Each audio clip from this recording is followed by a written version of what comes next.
Good evening, and welcome to another episode of The Fire Caves, a Star Trek Deep Space Nine podcast. I'm one of your hosts, Perry. And I'm your host, David. Tonight we're talking about Season 7, Episode 7, Once More Unto the Breach. Before we continue, you can find us on Facebook, Spotify, Apple Podcasts, and YouTube as The Fire Caves, a Star Trek Deep Space Nine podcast. That is correct, and as I say every single week, you should find us and follow us because we're great, we're awesome, and we're going to be doing some pretty cool stuff in these coming weeks, and you don't want to miss out on any of it. So be sure that you tune in and let us know, and hopefully you can partake in some of the stuff that's coming up as well. I'm going to adjust this just real quick. Um, but yes, as David said, tonight we are talking about Once More Into the Breach, and I actually really enjoyed this episode as I think maybe this is the third time maybe I've watched it. But it's been a while between second and third time. So lots to unpack here with a lot of things going on with different characters throughout this episode here. So can't wait to get into all that. But before we do, of course, I like to do our weekly check-in. So David, how has your week been? Week's been good. Work was good. It was interesting. Last weekend I was off because I had a friend who had his birthday and had a group of us get together for a few days. And then on Tuesday, they called me in on my day off. So I went from having 3 days off to suddenly working 6 days straight. It's like, great. But it was a relatively successful week. Made some money. I had some people coming in, buying some stuff. So I feel it was a good week overall. Um, I've been reading the book Citizen Soldiers by Stephen E. Ambrose. Mentioned that last week. Almost done with that one.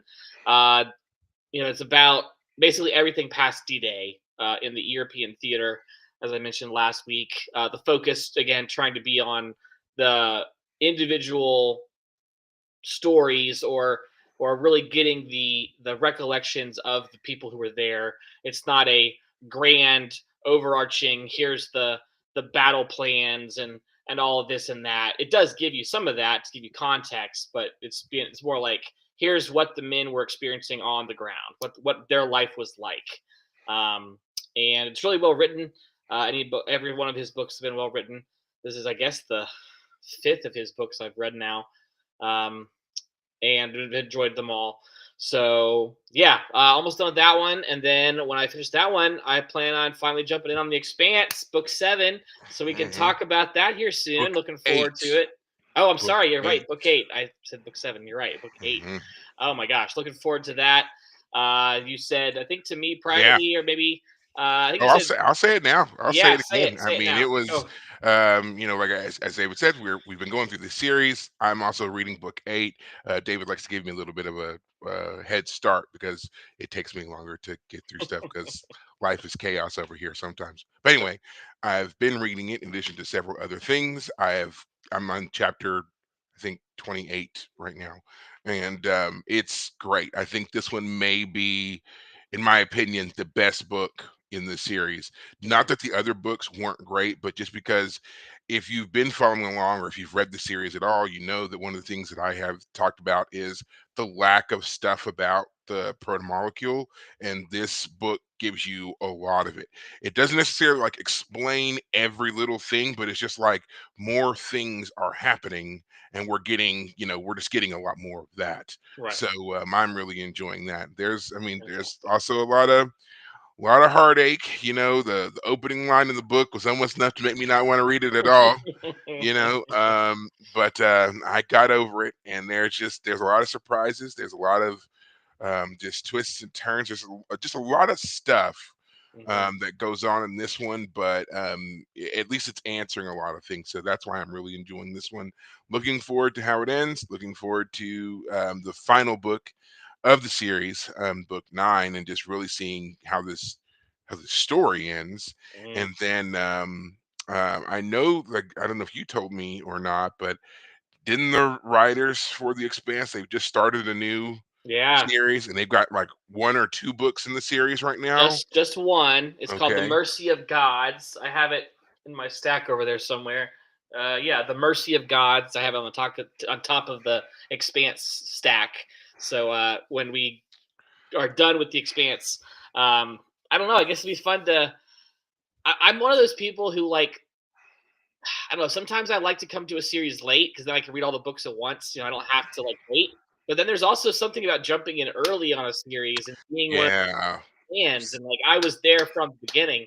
So, So uh, that's what I thought too. I was like, it would be cool to like after we do the expansion, obviously take a break, and just kind of right. reflect on the series and our comparison book to show and so forth.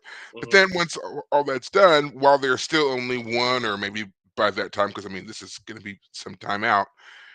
If there's still only one or maybe two books, to go ahead and get those and read them and be there at kind of the foundation of the new of a new series and Yeah. see what's going on there. Right. Um, yeah, I would love to be able to follow that, but like I thought the same thing, and it's kind of how I feel about the Game of Thrones series. I mean, there's so many of those books, and the series isn't finished, and the author is Mm. still supposedly going to publish whatever whenever that happens, hopefully before he passes, but for that series, because it is so long and there are so many parts to it, I don't think that I would be willing to read them all right now. I think I would Right. want to wait until I know that he's done Yeah. because I would hate to be like, okay, I'm invested, I'm into this, and then unfortunately he dies before he finishes Yeah. it. Now I've got this incomplete thing on my head, and I Right. I really don't like that. So Yeah. Yeah. it's You've seen the show, but you have not read the Game of Thrones books. That's correct. I had never Okay. read any of the books. I watched the show. I also watched the show late. Like I didn't actually start like I didn't start watching it until there were already 4 seasons. Hmm. I watched all of the first season and part of the second season, and then I never watched any more of it. And I Hmm. didn't go back and watch it again until after the show ended Right. with the 8th season. Right. And then they had announced that House of the Dragon was gonna start, so Right. that's when I finally went and watched the rest of the Game of Thrones Right. and finished it, and then I in time to watch the 1st season of House of the Dragon. Right. So Yeah, the books are great. Just to quickly talk about that, the books are fantastic. I read them over 10 years ago. The show was really starting to get into its the height of its fame. I had known a friend from college. She had was reading the books, and so I decided to read them. And I was working at a bookstore where I could rent books from the bookstore, like a library. And I'm talking about 800-page books. And I would read them in a week. Like I couldn't put them down. Like so well written. But the problem that George R. R. Martin got into is that he starts. I mean, I don't think there's anything outside of Lord of the Rings that has so much world building. And even Lord of the Rings, like he's pushing Lord of the Rings to the limit there as well. And his problem is that he now has so many characters and so many plot points, so many cliffhangers that he ends his stories with that like I don't know if he really frankly can wrangle all of that into a book anymore. Like it's got outside of his control. It's been over 10 years, I think closer to 12 or 13 since he actually wrote the most recent book, which was the fifth of supposedly seven. So maybe that's just the problem is that there's just too much for me to get it yeah, all written down. But I do know he really hates it when people say, "We want your book before you die." He's like, but "Screw you." but I get I it, mean, but part of me is also like, yeah, "Get on your book, bro." and I mean, and I get it. It's been 13 years. I would certainly get that too. I mean, like I would, the writing process for some is notoriously long, and Right. I could and I don't know anything about George Martin. I don't know when he started writing these. I don't know anything about it. I just know that obviously the books became quite popular because of the show. And when I found out that he'd only written like you said 5 of the books, and there were still 2, 3 more books in the series that he hasn't even begun yet, and finding out his advanced age and his state of health and Yeah. all this, I was just like, you know what, if he's not chained to a typewriter, he's not going to get these done Right. anytime soon. And I also heard that like he uses other people to help him with references and everything like that because he's written so much stuff and it's been so many years that even he's forgotten things about what he's created and said and everything else. And when you've created such a uh, such a world, and you've done so much world building, and there's so much lore that goes into it. I wouldn't doubt it for a second that you were going to need somebody to help you keep up with something that you've done here. So that Yeah, would also explain why it takes him so long to get things done. But again, it's like you really should like focus and get it done, not just for your fans' sake, but I feel like for your own sake. Do you really want to leave yeah, an incomplete work? You know, yeah. in the I hear don't. you there. So but yeah, Yeah. I wouldn't.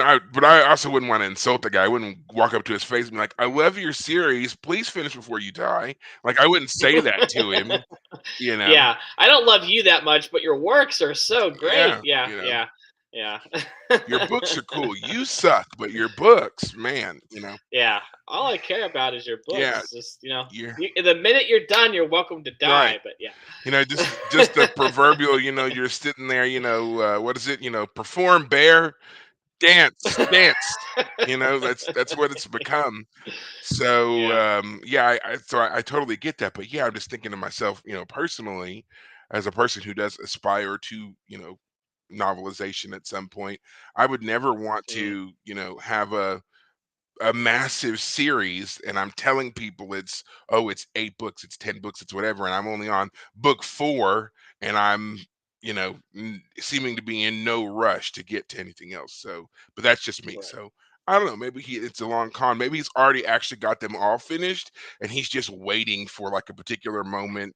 He's just pulling the ultimate troll move, and he's just gonna like Yeah, on his deathbed release like 10 more books it's and be like like, "Now you can't say shit 'cause I'm gonna die.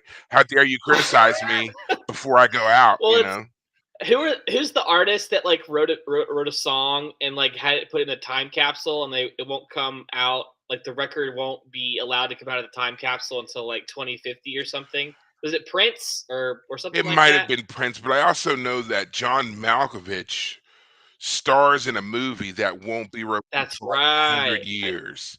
So it's just That's like, also, yeah, okay. what's the point, man? Like literally everybody will be dead. Like I don't get it. All of us will be dead, and none of those people in the future will have DVD players to watch it because it'll all be moot technology by that point. Yeah, right. It's like by the time that they get around to releasing it, like everybody in it will be dead. Everybody that filmed it will be dead. Anybody that's attached to it really will be dead. And yeah, Right, the interest in watching it will be what? So yeah, I think that's just a silly thing to do. I mean, I can understand maybe delaying the release. Like, hey, we filmed this movie. We don't feel like it's going to be appropriate for 10 years, 20 years, whatever. right, But 100 years, like you're guaranteeing almost guaranteeing no one but like I guess people who are totally bored. Oh, let's go see this movie that was made 100 years ago. Why? Why? yeah. So whatever. I mean, we already have movies. No, we don't. We don't have any 100-year movies, do we? Movies from 100 years ago. I mean, if you're talking about like the early like they didn't even have talk, it was just visual. I think 100 years ago, 25, So that would have they been were probably yes. doing something. I mean yeah, I guess we would, but they would yeah, they would be like the earliest black and white, whatever. And we don't watch those now. I mean, you can probably pull them up Yeah, on YouTube right now for free and watch them, right, and no one does. And there's no interest in it whatsoever. And there's plenty of people who have never seen it, have never thought to access it. There's no one attached to it whatsoever, and we don't watch them now. So why would you intentionally do that to yourself? Like intentionally put something into a category of such obscurity. So whatever. right. Um, yeah. So, but John Malkovich's always been kind of strange. I remember years ago when that movie Being John Malkovich came out, and Oh yeah, yeah, that was strange to say the least. So, don't watch it. I've heard of that one, but I haven't seen Don't it. watch it. It's and you know what? I might actually need to rewatch it because I was so young watching it and probably shouldn't have been watching it, But Right. who knows? It might strike me differently now that I'm older. Lots of things work out that way. But we're not here to talk about any of that. We are here to talk about Star Trek and all things related to Star Trek. And so that will Yeah. be this episode once more Unto the Breach. Would you like to give the recap or do you want me to do it? Oh gosh, I mean, this is a great episode. Apparently, it's like the number two best episode according to some Okay, people. So I feel like you should do it because like you're the Star Trek guy. So go for okay. it. Well, I will be relatively brief because there is a lot to unpack in this episode. So, Yeah. um, this episode, it it starts with O'Brien and Bashir, and they're in Quarks, and they're arguing about Okay. the Battle of the Alamo and Davy Crockett, I Yeah. think is who they're talking about. And they're just, kind of back and forth about some minor details and why he would or wouldn't have died at the Alamo or whatever else. And Worf comes in and kind of just ends all be alls it with his statement about whether you believe in the legend of Davy Crockett or not and what it means, and storms off. So he's kind of, I guess he's still somber Worf is what we're getting out of this. Mm. Worf leaves, and then we see Worf in his quarters. Door opens, and Kor is standing there. Good old Dahar Master Kor, which we have not seen him in quite some time. And Since season yeah, 4, yeah. and so Kor is back, and he's asking Worf about the how the war is going and things like that. And then he tells Worf that despite his Dahar Master status, he really can't seem to find any place in the war for him. And he wants to go out in a blaze of glory. One last battle for the old Dahar Master. And so Worf's like, "Yeah, sure, I'll speak to Gowron, or not Gowron, but Martok, and we'll get you Yeah. we'll get you squared away." He goes to Martok to try to speak to him about getting a commission for Kor, to which Gowron seems unusually hostile at the mention of Kor, Mm. and it's like, absolutely not. So Worf is like, "I don't get this, but okay," and he leaves. He leaves Martok, Right. and later on we find out that through them talking once again, Worf and Martok, that is, Martok tells us that when he was trying to come up in the ranks and everything like that, there was his father wanted him to be commissioned as an officer, but in order to be commissioned as an officer, you have to be sponsored, and then you have to go through this test, and then you got to be approved by this, war council basically. And Kor at the time sat on the war council, and he denied Martok's commission. And it turns out the whole reason he denied Martok's commission is because Martok is not from any particular noble house. He was born in the Kethel lowlands on the Klingon homeworld, which Mhm. makes him basically a commoner. And as we find out through conversations between Kor and Worf, both Worf and Kor are from the Noble nobility. houses. They're Yeah. from noble houses. So yeah, so basically he was just like, "Yeah, we're not going to let you in," which this is something that Martok has taken as a personal slight, even though he was able to eventually earn a field commission, became a soldier, and eventually became the great general that we see today. Right. Um, well, Worf has decided on his own authority to go ahead and give Kor the commission. He puts Kor on Martok's ship of all ships. It's like, "I'm gonna do this thing, and hey, stay out of Martok's way. By the way, you're on Martok's ship, and you're third in command of Martok's ship. By the Right way, after me. right after me. You're yeah." So it's like he does neither Martok nor Kor any favors. He could have put Kor on another ship. He could have done anything other than what he did, but I don't know. Worf's just not thinking straight right now. Yeah. So now Kor is the third in command on their ship, and Martok, who has enjoyed a little bit of celebrity and notoriety for his battle achievements, now has to put up with Kor kind of stealing his thunder. There's a Yep. scene in the mess hall where Kor was kind of regaling people with his own little tales, and they were appropriately impressed until Dahar Master Kor came in and really just kind of sucked the air out of the room there with his own, tales of bravado and so forth. Um, Martok reveals his plan for their attack on the Dominion, to which Kor's like, "Yeah, we did something similar, Kang and I, century ago Yep. against the Federation. You're just borrowing our old tactics. Good job," which really kind of gets Martok's goat a bit, and he moves on. So Right. then they finally go about engaging in the battle strike against the Dominion. Both Worf and Martok are hurt in this strike, which makes Core naturally rises to command. But Core, as we've noticed as we've led up to this, has been having some memory lapses and Right. forgetting where he is, what he's supposed to be doing, things like that. And now that he's taken command, he seems to have fully gone into full flashback aphasia mode, and he Hmm. is reliving his prime days when it was him and Kang in command attacking a The Federation outpost on Caleb 4. right. Um, of course, this is not Caleb 4. This is not all the way back then. Martok, while injured, he's still conscious. He's trying to get people to listen to his orders, but he's just not loud enough to be effectively communicating what he wants to happen. Right. Core's got them coming back around for another pass. He's got the communications officer trying to hail Kang, who's been dead for years. All this chaos going on, to which Martok realizes he's going to have to kill this man to get him to shut up and get the ship out before they all are killed. Right. But right before, and he pulls out his dagger, he goes to throw it at Core, and right before it hits him, Worf just gets up and is fully conscious now. He went from laying on the ground to he's up, and he catches the blade right before it hits Core, Yeah. and then he knocks Core out, and he takes over and gets Right. them out. Right. So now the crew realizes that the great Dahar master has lost his mind, and now all that, honor and status that he was enjoying on the ship before is all gone.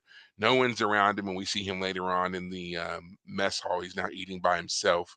And Core, or not Core, but Martok comes in with a couple other officers who begin teasing and ribbing, Core for his memory lapse and all this stuff. And Core, before departing the mess hall, gives them a lesson about, yeah, enjoy your life, enjoy your youth and your prime, but eventually this happens to everybody. We all Right. age, our season ends, and it's just like it's happened to me, it will happen to you. And uh before Martok can really do anything, he's summoned back to the bridge, finds out that there are 10 heavily armed Dominion ships tracking them and are Right. chasing them down and gaining on them. And so they come up with a plan that they need the Dominion ships to stop or at least slow down for 10 minutes. They can slow down for at least 10 minutes. That will allow Martok and his ships to reach the rendezvous with the Defiant and the other Federation ships and be, protected. Right. So they offboard the remaining crew of the other ship that was flying with them to Martok's ship. A skeleton crew of volunteers remains behind, and Worf is going to take command of that ship with the intent of flying back to the Dominion ships and engaging them and using a graviton beam to make them drop out of warp. And if they can keep them engaged out of warp for at least 10 minutes, then they won't be overtaken. It's clearly a suicide mission. And Worf is just like, yep, fine, I'll do it. Right. Um, Meanwhile, Core is in his barracks. No one's hanging out with him or anything like that. And this old advisory officer, who's kind of like Martok's secretary, I guess, Yeah. comes to Core and he's like, yeah, people our age, no one really thinks about what it takes to, get to our age and what we used to do and all this kind of stuff. And he's like, hey, here's the plan. Here's what Worf is getting ready to do. It's a great plan, and Worf's a capable officer, but he's no Dahar master. And it's really going to take someone with a lot of battle hardened experience to do this. And Worf is not that person. You are. So Core meets Worf out in the corridor, under the pretense of wishing him uh, Good good luck. luck, but he shoots him with hyper spray, knocks Worf out, and beams aboard the other ship. He takes off on the mission and begins said suicide mission of delaying these ships. He gets the ships to drop out of warp. He gets the ships to, all 10 of the ships that are chasing them to stay, fire on him, and so forth. And eventually they reach the point where the ships can no longer overtake them, therefore making Core's mission successful. And it's revealed, obviously, to Martok, who thinks that Worf has done this, and that his friend is dead. Worf then steps from the shadows and like, nope, I'm still here. old dude, got me with a hypo spray in the neck and took off. So now Martok's like, I can't believe this old man was able to do this thing. How is that possible? But they end up toasting to the battle prowess and honor of Kor, Right. and they sing some songs on board the ship, and that's how that story ends. Yeah. Our little bit of a B plot that we have is once again about Ezri Dax, which I'm kind of getting a little bit bored with. And it's she's still kind of adjusting to being Dax, and because she met with Core, of course, where he was on the station, and she's now speaking with Kira, who's like, what's that like, and all this, and she's just bah humbugging bugging the whole thing. Oh, they all do the same thing. They want to look and see if there's any traces of the previous host in you, and all this kind of stuff, and it's annoying. And Kira's like, yeah, but don't you all have to go through that whenever you get joined? To which Ezra's like, yeah, you're right. Like, I know, but I'm still gonna whine about it because let's not forget I'm super young and super cute and blah blah, blah whatever. Um, she then begins talking about how much she, part of her kind of misses Core and the good old days and hanging out with him and doing stuff. To which Quark overhears some of this, and he thinks that she means that she is still in love with Worf and that she wants to get back with Worf, which he is devastated by. He later comes to Esri and says, "Look, like, don't do that. Don't go down that path with that big sour Klingon again.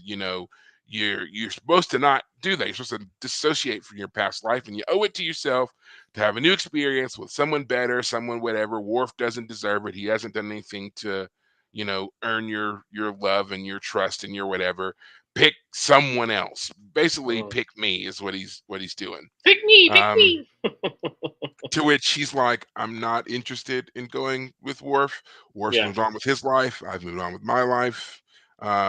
But thanks, I Yeah. guess. And oh, how embarrassing that was for you to say all that and all that personal stuff. But it's Quark, so She kisses him on the cheek. He goes yeah. over to Jake and says, "She loves me." And Jake is like, It's "You're a like, fool." nah, that's not what that was, bro. But Ferengi women, they just, yeah, they don't do I'll well. say it now. I'm just gonna skip ahead.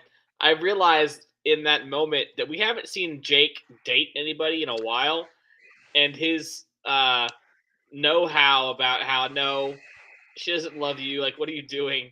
Was on point. I was surprised that we haven't seen Jake have a relationship in a while. It just kind of hit Yeah. me.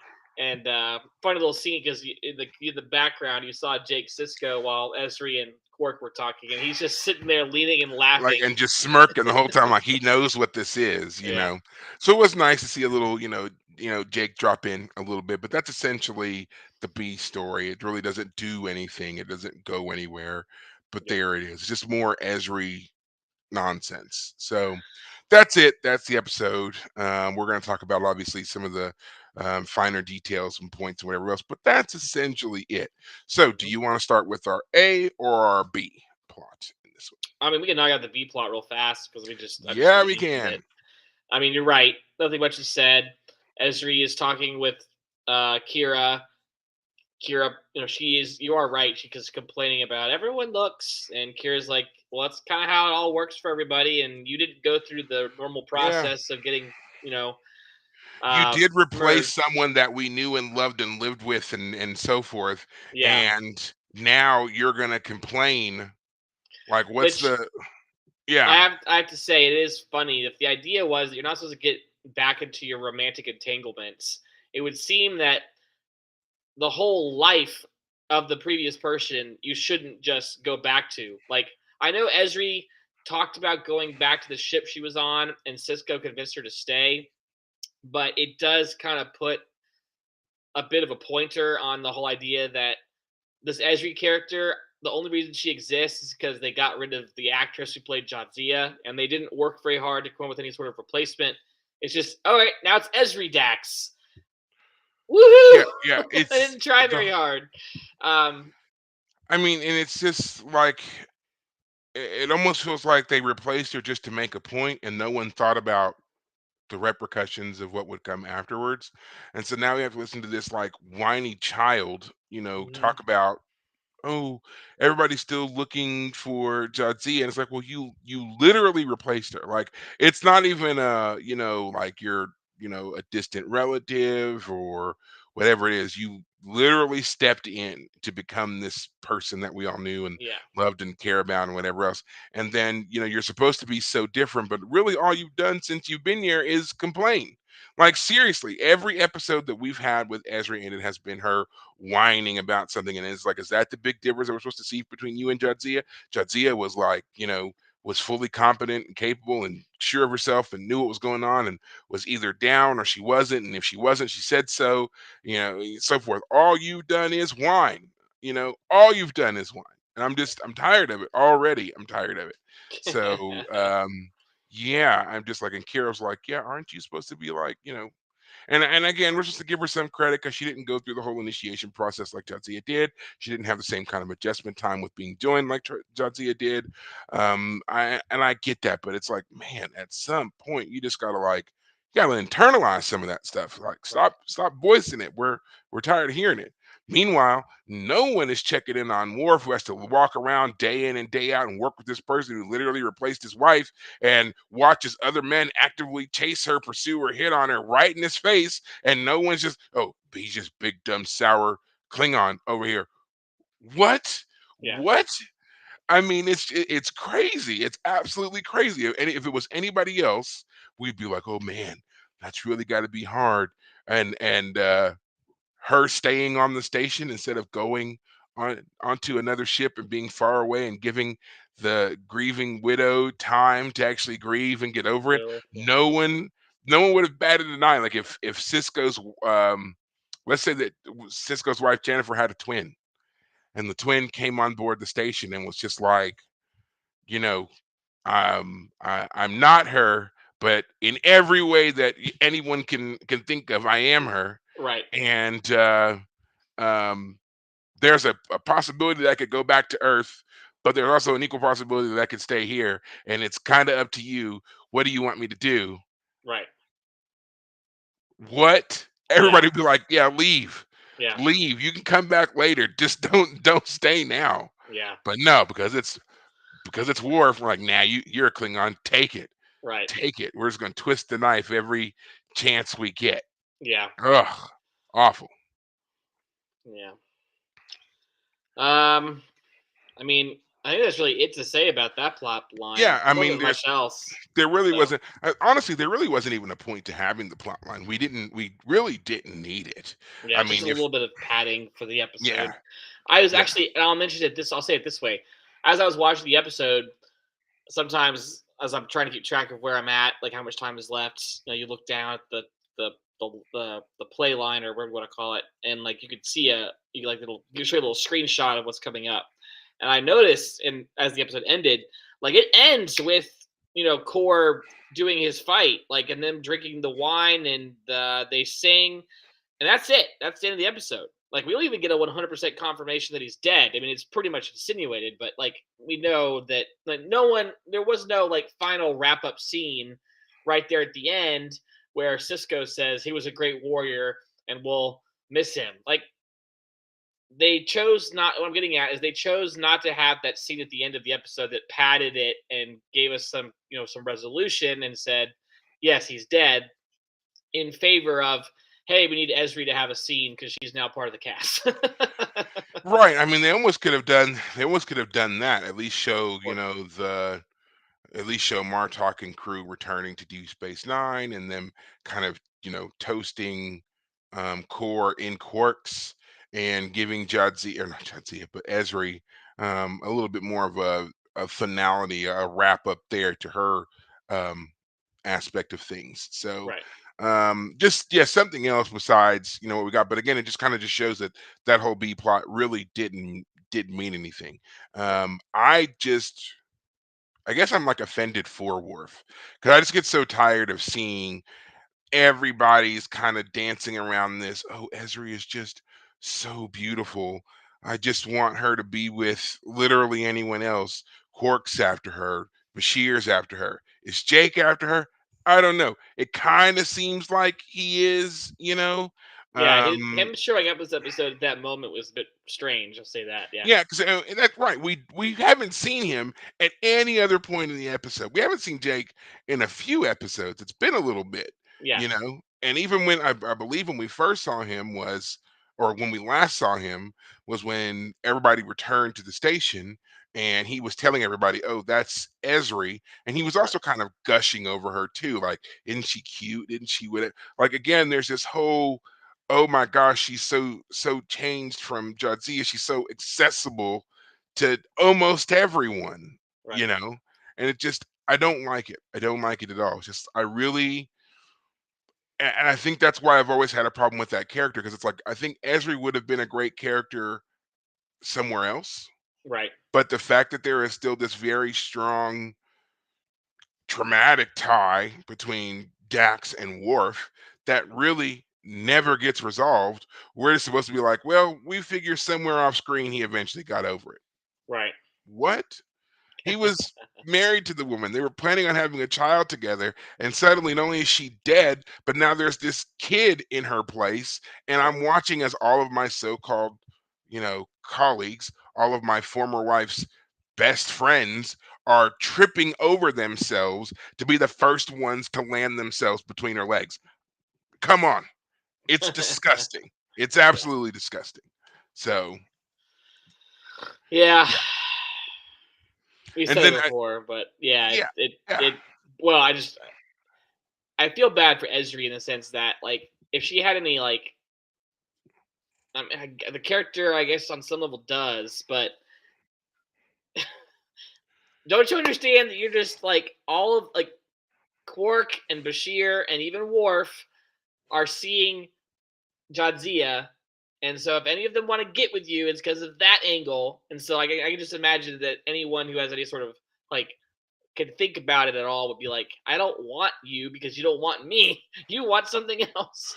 Right, like, Anyway, yeah, yeah, I feel like that should be a realization every Miss psychologist should have.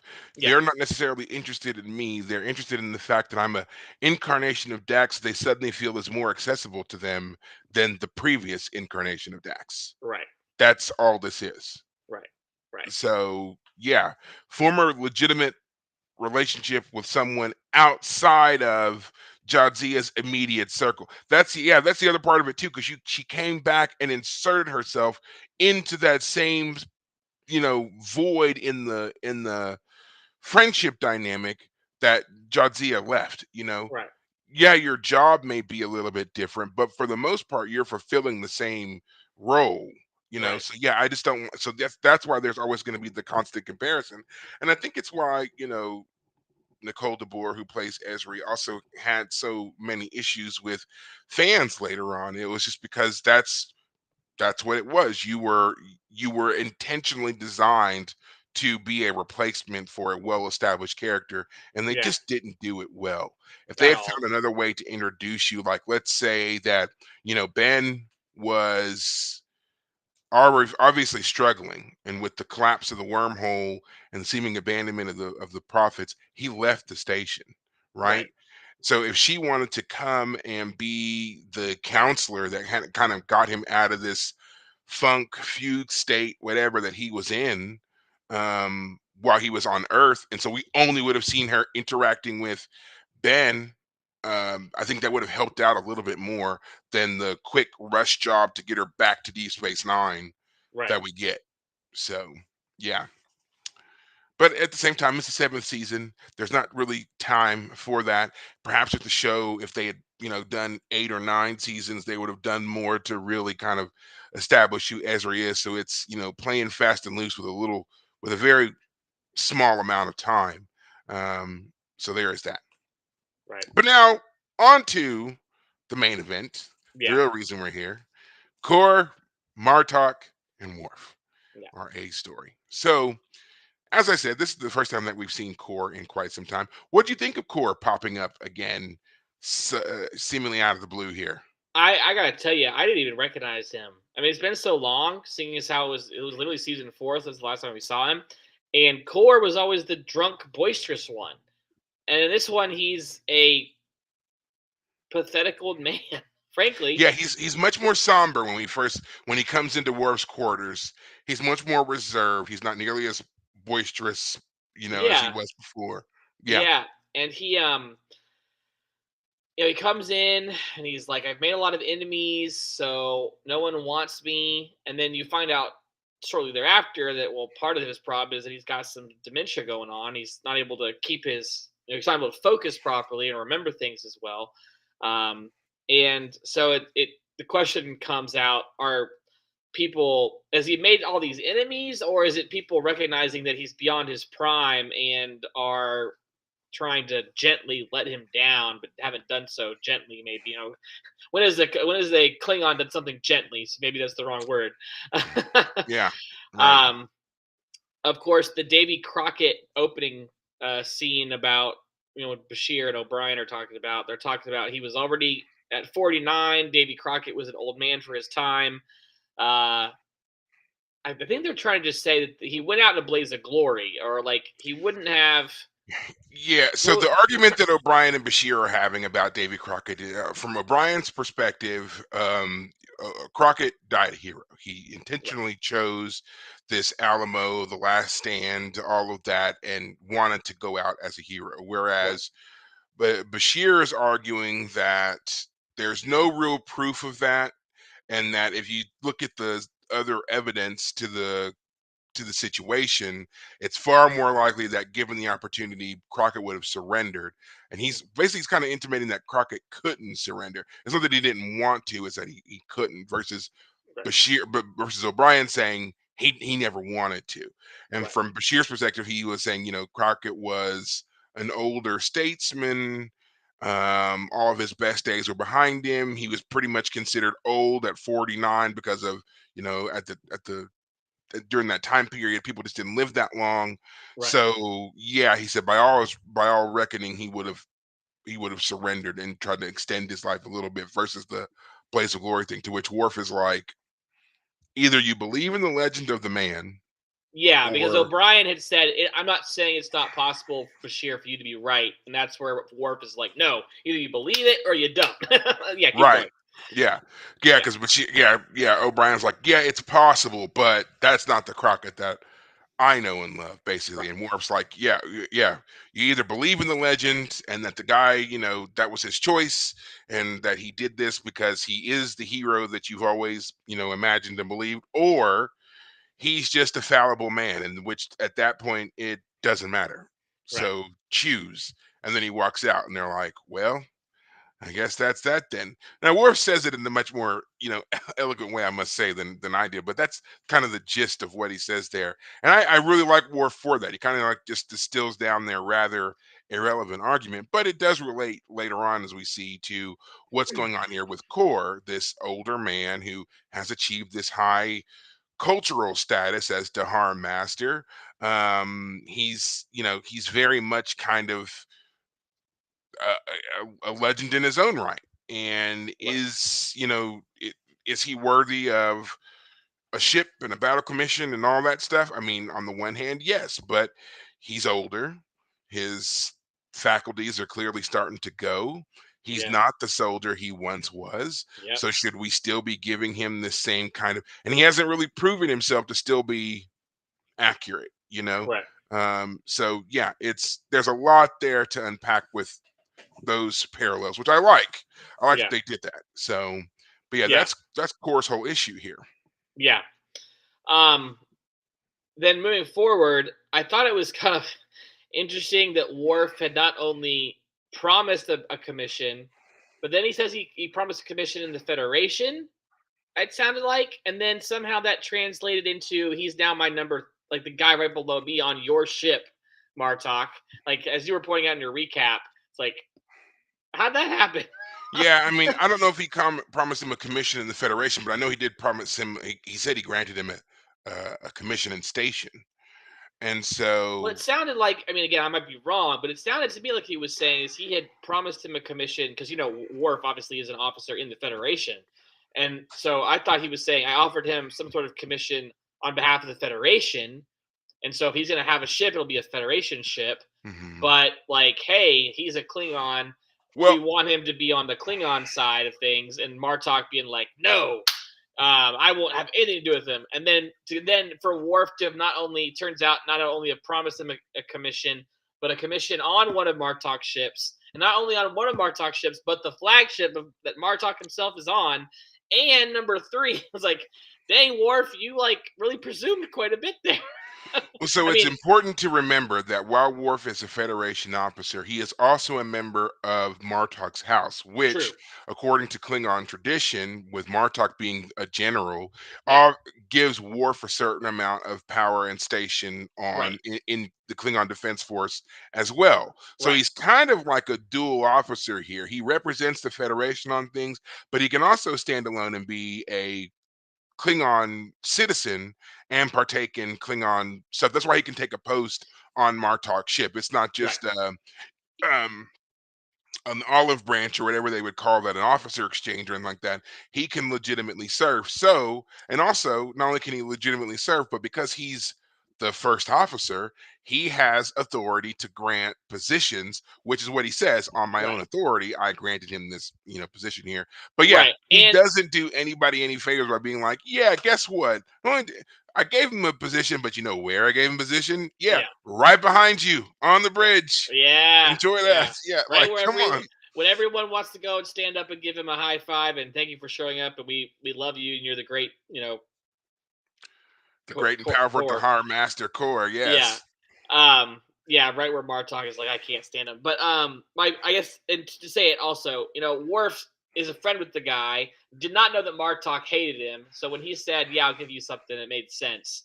Yeah, Especially because they went and found the sword of Kalis, or what they thought was the sword of Kalis. yeah. Well, see, They and had my to, only problem with that is Core came to Worf and said, "War's not going well for me. I can't find a station.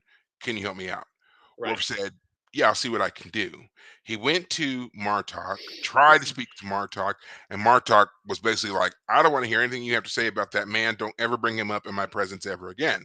And he Right. kicked Worf out. So Right. the next time they're wherever, and Worf was like, "I really want to talk to you about Core," and so he finally agrees because they're on the Chitang, they're on the bridge, and Martok clears the bridge. He finally agrees to hear Worf out. Worf is asking the questions. Martok tells him why he objects to Core, the whole Kethel Lowlands family stuff, all that. He tells him all that, and at the end of it, Worf's like, "Didn't know that. By the way, I've already used my own authority and granted this guy permission to come aboard your ship." Like, it's just like he told you no, and then you turned around and was like, "Yeah, I'm gonna do it anyway." And it's Yeah, like, that's yeah. and then it's like on top of that, not only am I gonna do it anyway, but I'm gonna put him on your ship, on your bridge, right behind you. Like, that's my problem with Worf in this one, because it's like, if you want to use your own authority and make this guy, you know, give him a field commission or whatever, why didn't you stick him on one of the four other ships that are in Martok's squad here that's getting ready to go off and do this mission? Why not?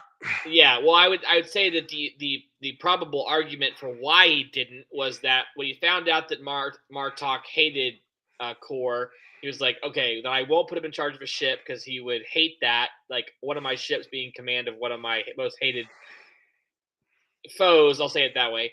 And having as the third in command kept him directly under Worf's command and directly under Martok's command, so he was within reach. Screw Okay. you, you old man. You might have a commission because Worf gave it to you, but you're not going to have any more power. Like when he heard he had third, he was third in command. He actually balked at it right at Yeah, first. It because was he like, wanted to be. That's true. He wanted to be the in command. He wanted to be the so captain. it's like Yeah. Worf actually kind of did find some sort of compromise, but even then, it's still a crappy one. Yeah.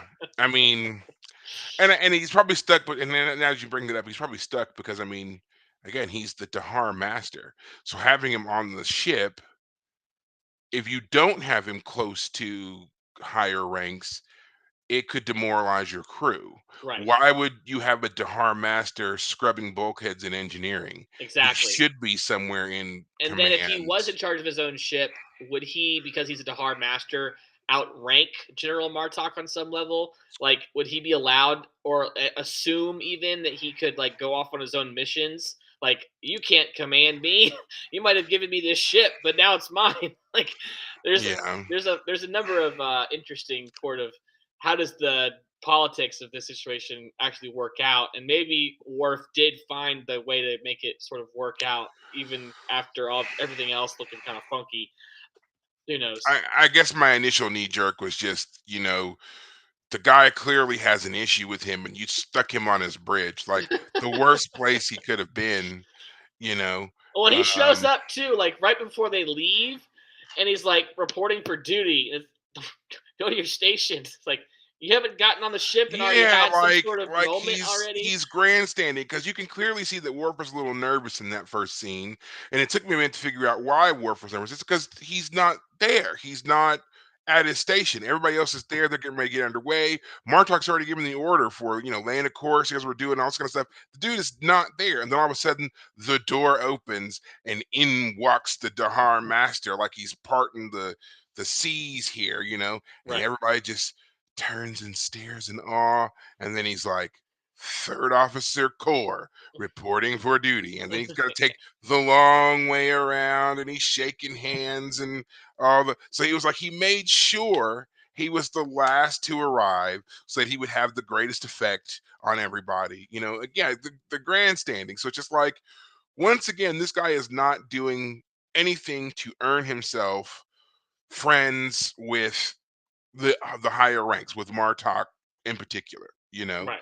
and then he also Right. intimates that he doesn't respect Martok. When he and Worf are talking, when Worf is like, "Yeah, it turns out you slighted him years ago, and he hasn't really forgotten that or whatever else." Kor's like, "I don't even remember doing that." And then when Yeah. Worf tells him more about it, he's like, "Well, I mean, that makes sense. I mean, he's not noble born. You and I are. We are from noble houses. He Right. should be lucky that we want to associate with him, not the other Right. way around." Like, once again, he's throwing shade on, Martok and his life and how he's earned the commission and the respect and the so forth. Like, I don't Right. care. You're still not of noble bearing. We are. You're not. So, Uh, Aristocracy, man.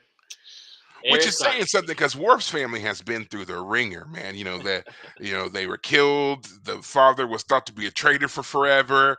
The brother who's dead but not dead, but might as well still be dead or whatever. Has Like brain all, wiped. Yeah. yeah, Can't all the stand being a back and son of forth. Moog when you've Hmm. been dishonored so many times. Yeah. Right. All the number of times they've had their lands given to them to have them seized later on and then given back and then seized again. Yeah. All the back and forth. Like, is Worf still really of a noble? And then, like, what's the point in even restoring his house? His house. Worf isn't married. His son doesn't want to take his name. Where's the rest of the sons and daughters of Moog? What are they Yeah. doing? You know, because, man, if I was them, I'd be like, what? Think about it. You're like, you go to sleep one day and you've got like this nice statesman's house, whatever, and then Mhm. you wake up to people banging on your door. The emperor has seized all your lands. You got to get out. Where do you go? Right. And then you got to live like that for, let's say, 6 months until Worf does something right, and it's like, oh, hey, here's all your lands back. And then the back and forth, the back and forth. I mean, I would have been like, "We're gonna go find this man more. If we can take him out, like we're gonna let him get us our stuff back one more time, and then Yeah. we're gonna go take him out before he can like screw it up again." Yeah. You know. So yeah, it doesn't really affect Worf if he's the only son of Moog left, and Yeah. he's never on the Klingon homeworld to inhabit the house, the lands, the Mhm. whatever. But yeah, I mean, Worf does a lot. Yeah. Does a lot to hurt himself with these things. He does. So, Yeah. but it's kind of why I love him though, because it's like he doesn't care. He is always trying to do like the honorable thing, and also just like take care of his friends, take care of his family, as best that he can. He doesn't always make the greatest decision, looking at you, Alexander. Um, but he's at least trying. Meanwhile, he's surrounded by people who don't get him and refuse to really try to get him.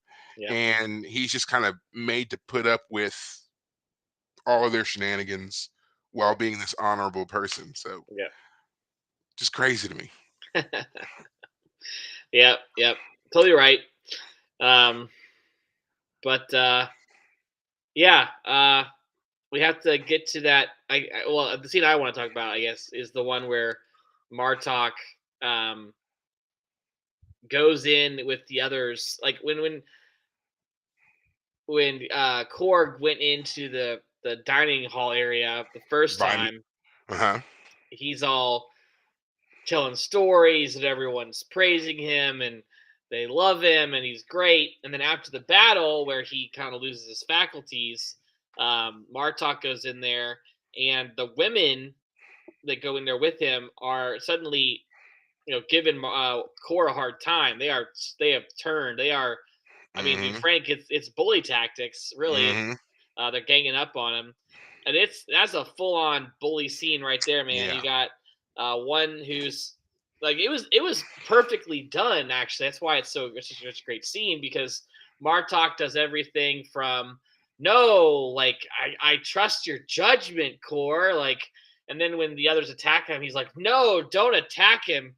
He's clearly brilliant. I'm on his side." Like it's actually a classic scene of how bullying would take place, especially when you have some other people there with you to help back up your bullying and teaming up on someone.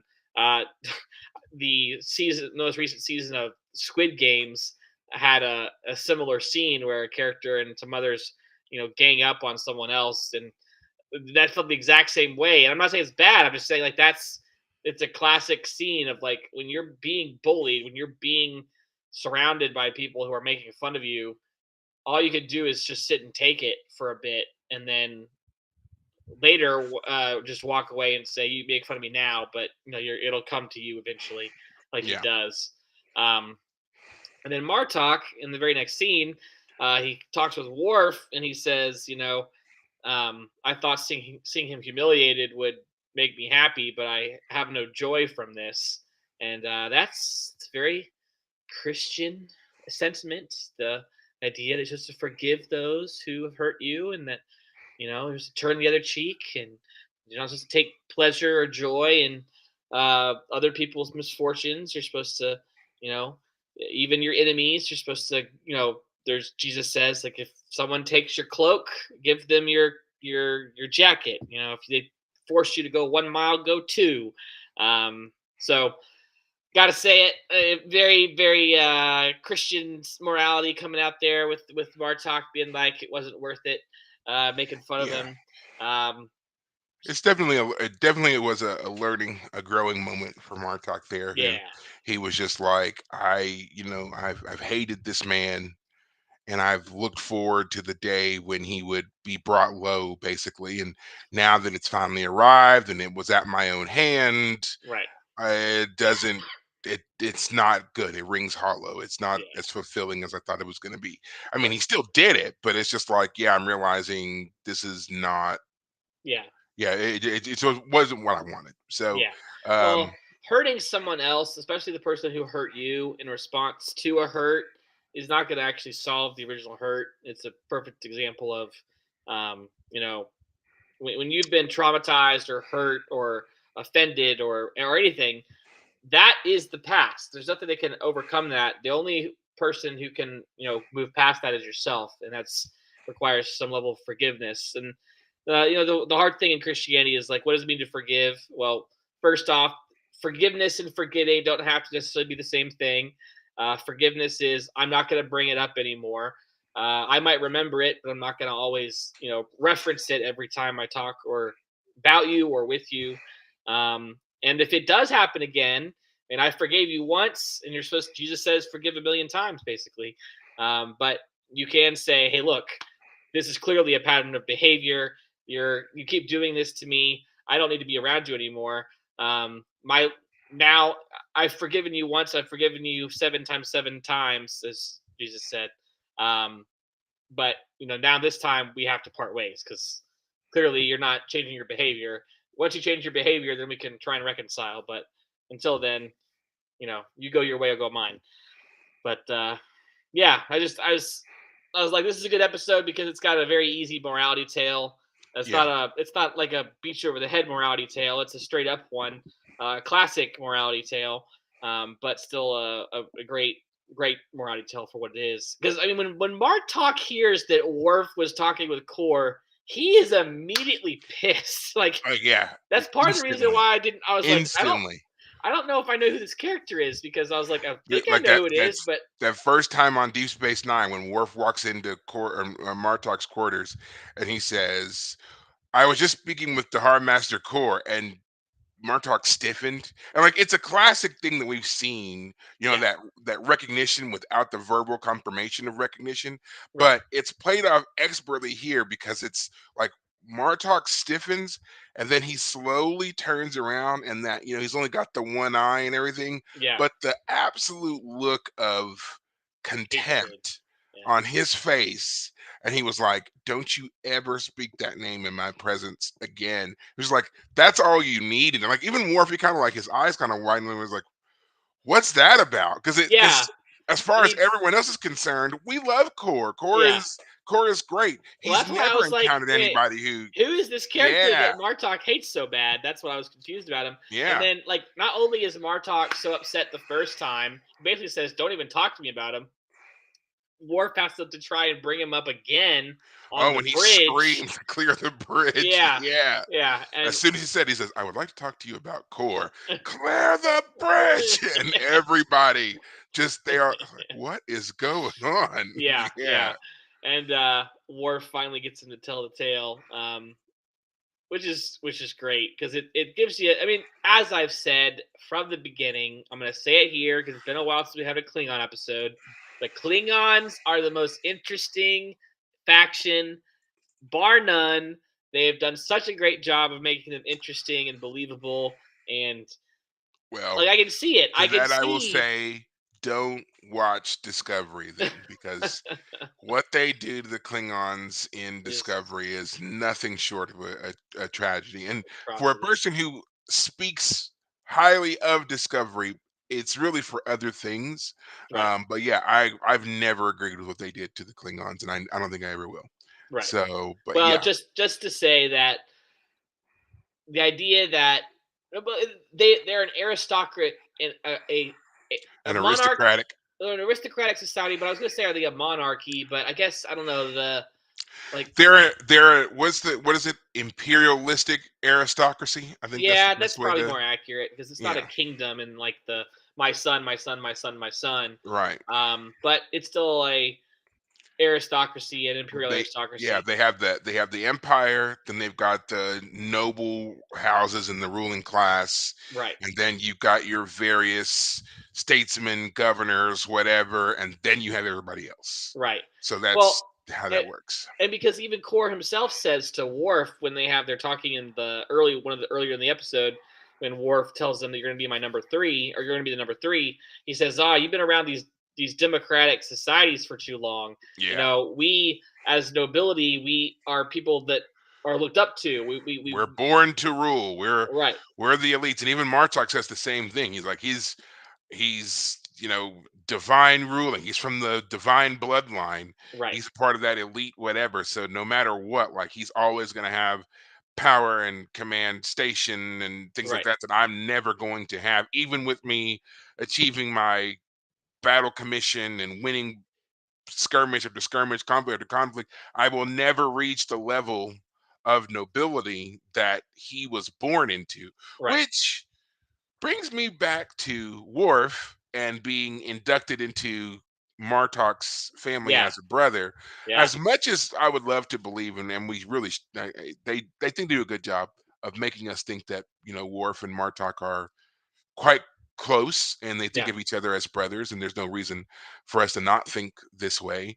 But Worf still has the distinction of being of the House of Moke, which is yes, a noble house. yes. So by bringing Worf into his family, do you think it's possible he was also seeking some sort of, To borrow some of that, however, yeah. yeah, however tangentially, some kind of elevation of the House of Martok? Well, it's a good question because it wasn't until this episode that I would have ever thought that that might be the case because I had no idea that Martok's house wasn't anything but honorable and ancient or Right. whatever.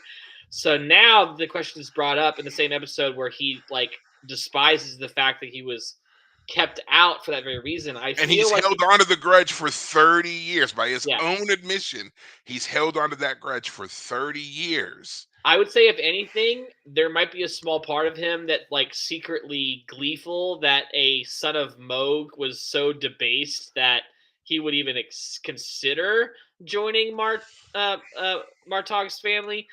Martog, what am I saying? Um, and yeah, I feel like that maybe that's it. Like he's honorable, but maybe there's a small part of him that's a little bit gleeful that a Worf needed to be saved in that way.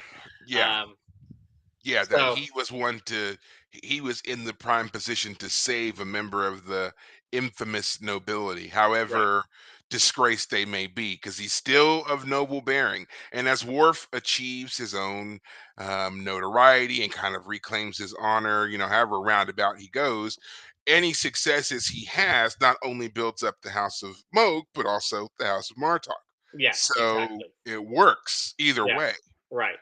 Well, it's the reason I brought up the whole aristocracy angle in part two is that about 2 years ago, I was really interested in reading some of the works of Edmund Burke, who wrote the Reflections on the Revolution in France about the French Revolution.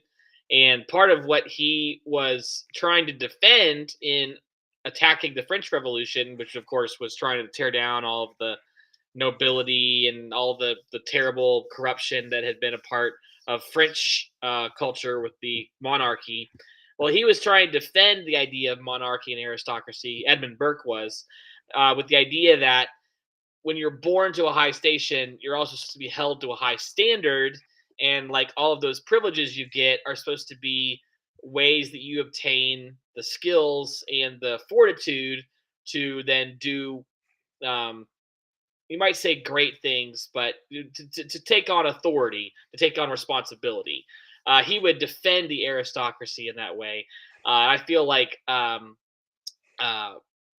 Martok and Worf and of course the Federation are all like, well, screw you. That's the exact thing they would be against. But here we have Core. I think he would be like, yeah, Edmund Burke's right. That's the whole point. Yeah, I yeah. just find that interesting because I like the idea of the aristocracy. Like, oh yeah, like if you have privilege, you're supposed to be held to a higher level of responsibility. But that's a very utopian ideal. So I can see why people, especially and there's a reason that democracies are the considered the standard these days. Democratic republics, as we have here in America. I mean, even with all of all, I think it was Churchill who said, of all the political systems that exist, democracies are the least bad. Like they're the least worst. That's not how he said it. I just butchered the saying, but anyway, I think you get what I'm trying to say. Mm. It's the least bad option. Um, so anyway, all that to say is that it was great to see this conflict around the character of Core because again, previously he was just the hard-hitting drunk guy, and in this episode, it gave him the warrior's way out. He got to have a glorious death, which that's obviously what every Klingon wants. So he got to have it, um, and gave us a great little morality tale with Martog, and the benefits of forgiveness, or at the very least, not holding a grudge. Um, And also letting go of past angers, Slights, past slights, yeah, yeah. exactly. Um, so yeah, I mean, I don't know if I'd call this like okay. So here on Wikipedia, I'm seeing that one of the let's see, it says that Den of Geek has ranked this episode the second best episode of Star Trek Deep Space Nine. I mean, out of, I assume, 200 plus episodes, I don't know if I could ever truly sit down and rank all of them from best to worst or give you the second best of the series. I'd have to have watched them so many Yeah, times that I could I reference don't know them. if I would call this the second best episode. I Yeah. mean, and I guess I would need to know, what are they saying is the first best? Like, I would Yeah. I need to don't know have that that in for front a of me at the frame of moment. reference. Because if they've Yeah. picked something awful, and what if they said "Move Along Home" was, um, Why did you have to constantly bring that episode up? because why not? Well, I clicked on the link here. Let's see if it comes up with anything. Um, I don't know. What's the 10 best episodes? Oh, Duet is number 10. What's number What? one? Some Jim Wheeler is the one who's ranking these. Oh, The Visitor, season 4. That was her favorite. So Mm, okay. I mean, that's a good episode, but I mean, yeah, to achieve favorite status, and then this is number two. I question some of these sometimes. It's yeah, like, it makes me want to ask them, what's your credentials, your pedigree, I guess, when it comes to deciding things. Because yeah, if you've never watched any other Trek and this is your first kind of foray into it, I don't know if I can really trust what you're saying as the best. And Duet is arguably better than this episode, and it was an early season episode, and you put this one at number two. So I don't know if I would um, really trust that. Um, yeah. Let me do my own ranking one Oh day, yeah. I guess. So Duet's the one where it's Kira, Kira and Go, whatever his name was. when he was a guy who was ashamed of what had happened, and he made himself look like the general in order to have them execute him to try and bring some closure. Is Hmm. that the episode I'm thinking of? Yeah. Okay. Yes, and to expose the true horrors that the Cardassians had committed against the Bajoran people, he was going to stand there and claim to be this man, Amen Maritza, in Right. order to bring about a true referendum there. Hmm. Well, that was Well, a good episode. Um, yeah, I yeah. mean, again, far better than than this one, I think. I mean, don't get me wrong, this is still a great episode. Like if you were Yeah. gonna make me pick an episode and make a top 10, this would make my top 10, but it'd probably be like 9 or 10, Yeah. to be The honest. Hollywood Reporter puts it at number 13. So yeah. Yeah. I mean, and yeah, like I said, 9 or 10, I'd put it there because there's certainly other things that come up better, than this one for sure, which could easily edge it out. And I could see a solid 13 for this one is too. Right. Um. But it is what it is for her, I guess.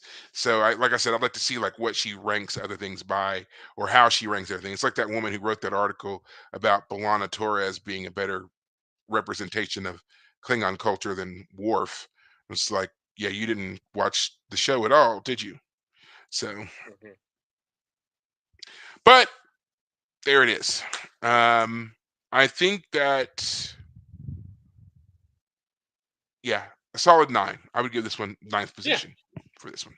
Oh, I would. ninth position. Oh wow. Okay. Yeah, like if I'm saying if I have to stick to 10, Gotcha. this one would be a solid 9. I would not give it. It would not get my number two spot for sure. Yeah. Yeah. Would not get my number two Gotcha. spot. No. Trying to think Well, I if there's anything think else to talk about. no. Yeah, I think that So was say I it. think that's going to be it for us, for this episode. No new Trek updates. Everything has just really kind of stymied. I don't know what's going on with Paramount and all their other Trek related stuff. Like I said, I know they've already finished seasons 3 and 4 now of Strange New Worlds, but they have not released them. So not really sure what's going on there, why that is, but there it is. Um, from what I understand, also the Section 31 movie did not get great reviews. No. Not surprised there. As I said, I saw that movie and it works as a sci-fi movie, but it does not work as a Trek movie. So Mm, okay. there is that. Um, in the Expanse news, David will be starting the book here in a couple of weeks. I will be finished No, this week. probably. Oh, Yeah. you're starting it this week. Okay. I was thinking that if I started this week, I should finish it by the end of not this upcoming week, like not a week from today, but a week, 2 weeks from today. I would have probably finished it. Maybe we could do an episode on do the After Dark style episode on that if we wanted. Um, or do you feel like that would be a reasonable time frame to do that? Say it again. So basically, 2 weeks from today. Oh yeah, that'll work. Yeah. Well, So that was the thing I was going to say. We may have something else going on in 2 weeks. We might have to push this back a little bit. Sure. We're going to be doing a food special, a Trek-based food special, where we are going to be broadcasting our show live on location, and we will be talking about all the Star Trek foods and drinks and things like that. Anything that we can basically get our hands on in the interim 2 weeks, we will put in that episode. I'll give you more details next week because we really just kind of got this whole thing Last night you greenlit. called me at like Yeah, 8 o'clock at night, 9 o'clock at night, and said, I just talked with some folks and I have a great idea to run by. I was like, let's do it. yeah. And so it's been very much that late night and then just kind of trying to coordinate everything. And then we've got like a very narrow window to get things done because some people that we're wanting to collaborate with will not be available after April 28th, I think they told me. So we'll be doing this somewhere between like the 10th and the 12th, I think will be, or something around there. We'll again hammer out those dates for sure, but it'll be a fun episode. We'll be again doing it live. We'll be somewhere else. You won't be seeing these lovely backdrops that we've got here. We'll have new, lovelier backdrops. So just stay tuned for all of that, and we'll give you some more updates coming next week. But until then, guys, take care of yourselves. Thanks, guys.